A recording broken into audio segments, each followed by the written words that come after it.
Welcome to Fan for Racing Radio. I'm Fan for Racing Sharon, and joining me today is Jay Huseman. Jay, thank you for being here. I know Sal had a work commitment that he had to take care of, so you're filling in for him. Yeah, it's one of those of the holiday doesn't mean the same thing to everybody. So I know some people have still had to work today, so not a problem. Unfortunately, it's going to have to be from what we have online because operator error, I did not get that race recorded. Oh, okay. Well, it was on Flow Racing. We're going to be reviewing the Las Vegas Bullring review for the ARCA West Series. You're not going to have any overall thoughts about that race. Well, for one, I feel better then because I really thought it was on FS2, so that's where I was trying to record it. So maybe I didn't make a mistake. So that makes me feel a little bit better. Yeah, it actually was on Flow Racing.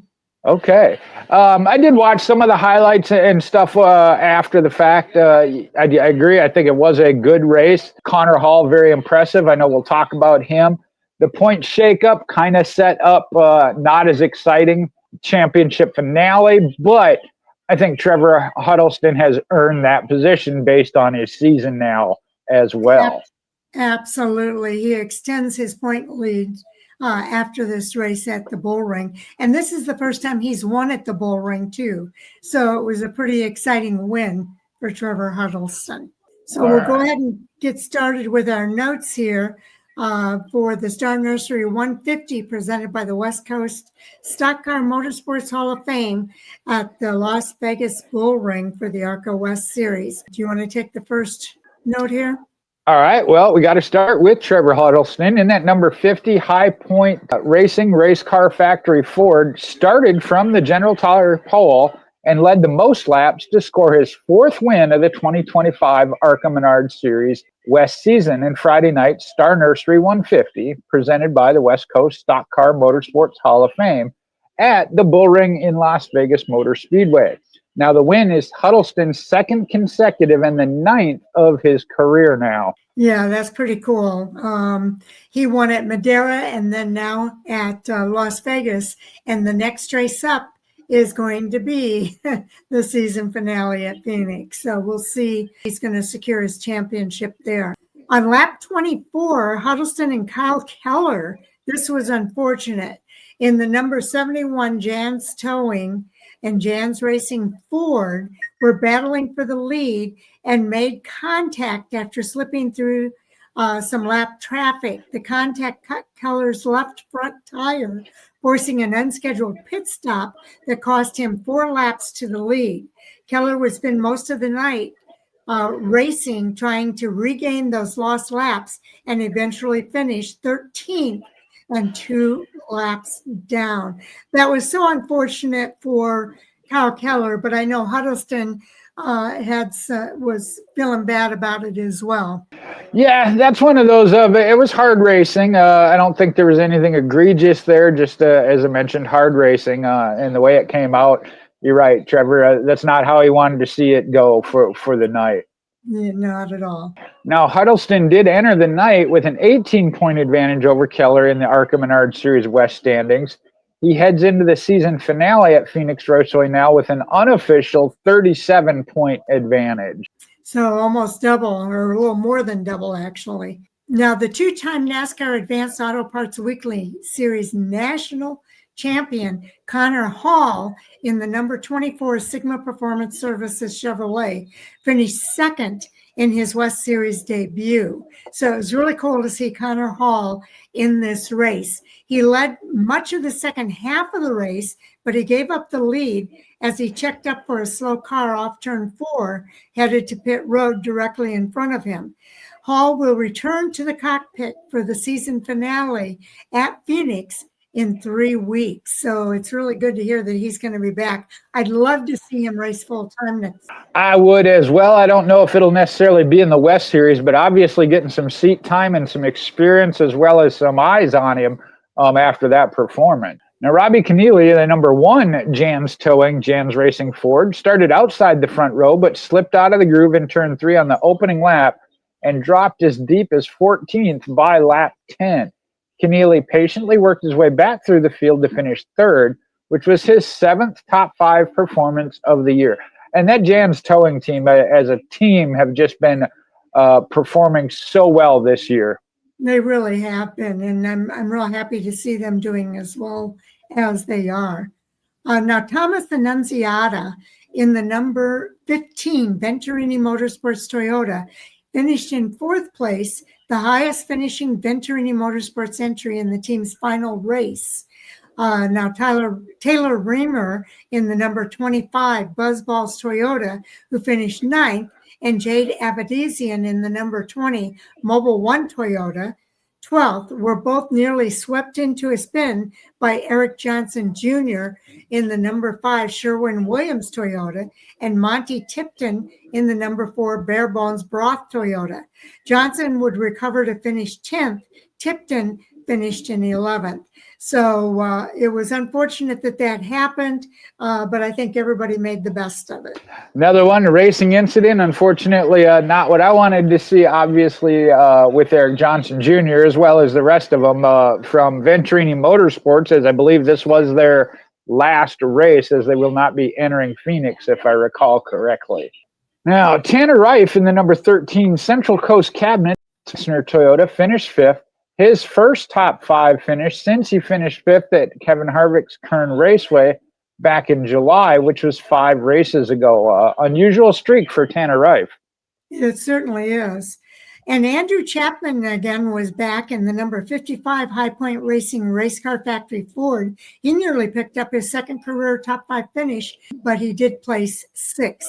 And he's another one. I think we're going to see his name and more and more on the track at the ARCA Menard Series level here in the future, short-term future, if you ask me. We'll see. I hope you're right. Now, Gavin Ray was in the number 6 Jerry Pitts Racing Toyota. He recovered from a late race spin to come back and finish 7th. And Blake Lothian in the number 51 Texas Lawbook Chevrolet finished in 8th place. It was his 7th top 10 finish of the year.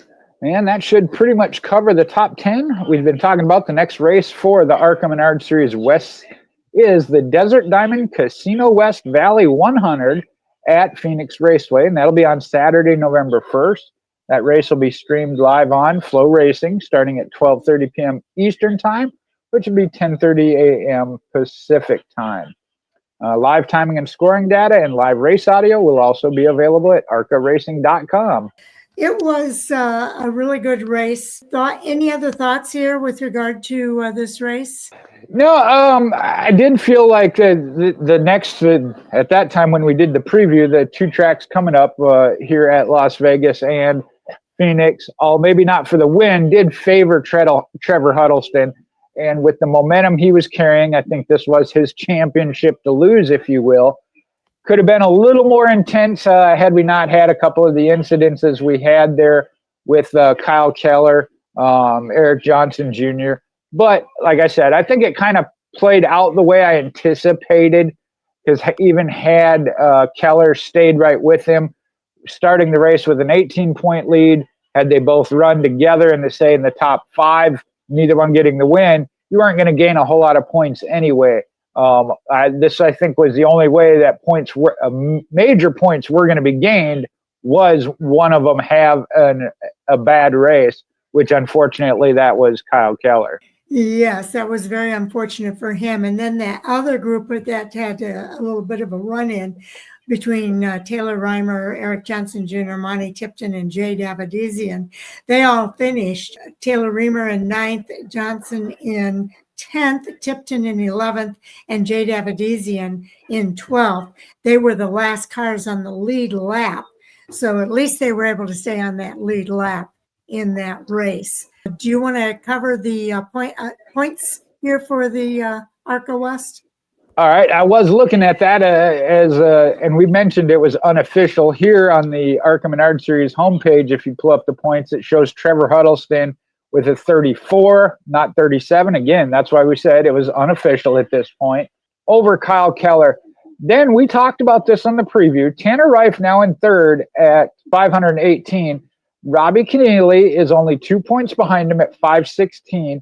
And Eric Johnson Jr. still in it at 507. So that would be 11 points to to make up. So the battle for third, I think, is still legit heading into Phoenix. So that's where I think a lot of the focus will be if you're watching for the point. Again, one of my favorite drivers that we just had on is in that battle. So, but then you got Blake Lothian is at 457. He's 50 points behind that battle.